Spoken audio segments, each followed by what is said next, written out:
Hello everyone! Today we're going to discuss The Time Machine, chapters 1 through 3. Not very much has happened in the book yet. Basically, you've spent 2 evenings with a group of professional gentlemen, and the time traveler has only just begun to tell his story of his journey into the future. But the novella has already, subtly I think, introduced a few of its major themes and ideas. And I'd like to begin to note those themes and ideas so that we can follow how they play out over the course of the novella. I think when discussing the time machine, it's especially interesting to focus on perspective.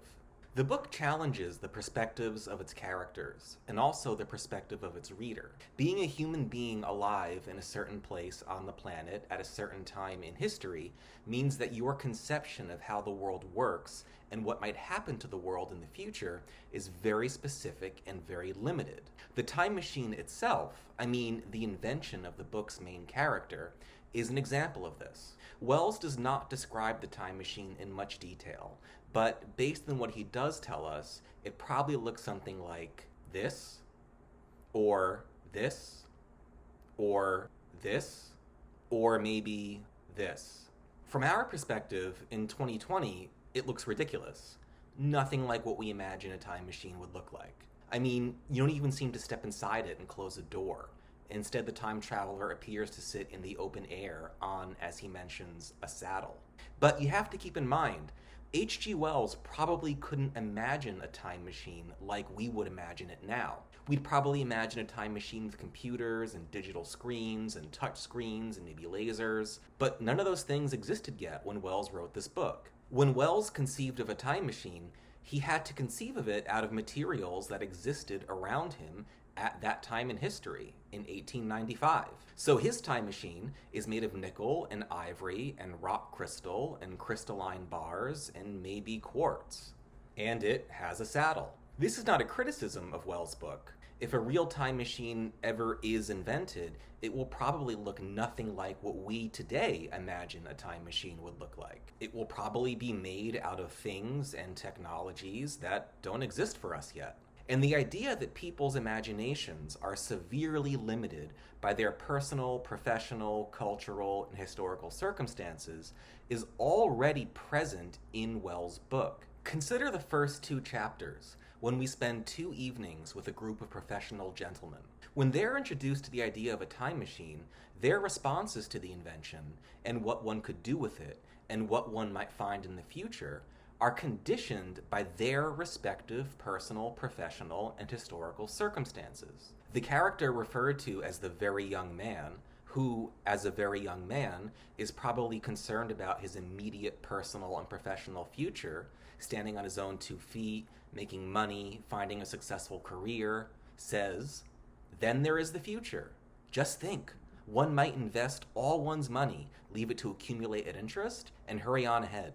The narrator of the novel, who seems politically minded, is excited to discover in the future a society erected on a strictly communistic basis. The medical man, who is probably concerned about people's capacity to get too worked up over delusional ideas, says, "It sounds plausible enough tonight, but wait until tomorrow. Wait for the common sense of the morning." Finally, the newspaper editor can only think of what kinds of headlines the time traveler's strange notions might give rise to. "Remarkable behavior of an eminent scientist," I heard the editor say, thinking after his wont in headlines. The time traveler's own perspective and expectations appear to be limited by his profession, by his scientific education. As he travels through time, he becomes excited as, "A fresh series of impressions grew up in my mind, a certain curiosity and therewith a certain dread, until at last they took complete possession of me. What strange developments of humanity, what wonderful advances upon our rudimentary civilization, I thought, might not appear when I came to look nearly into the dim, elusive world that raced and fluctuated before my eyes." Being a scientist and inventor, someone dedicated to human and technological advancement, his first expectation of the future is that it will demonstrate further technological advancement. That's what he's always thinking about, so that's what he assumes he will find in the future. When he finally gets out of his machine, thousands of years in the future, and starts to feel understandably nervous, his fears, too, are shaped by his scientific education. The full temerity of my voyage came suddenly upon me. What might appear when that hazy curtain was altogether withdrawn? What might not have happened to men? What if cruelty had grown into a common passion? What if, in this interval, the human race had lost its manliness and had developed into something inhuman, unsympathetic, and overwhelmingly powerful?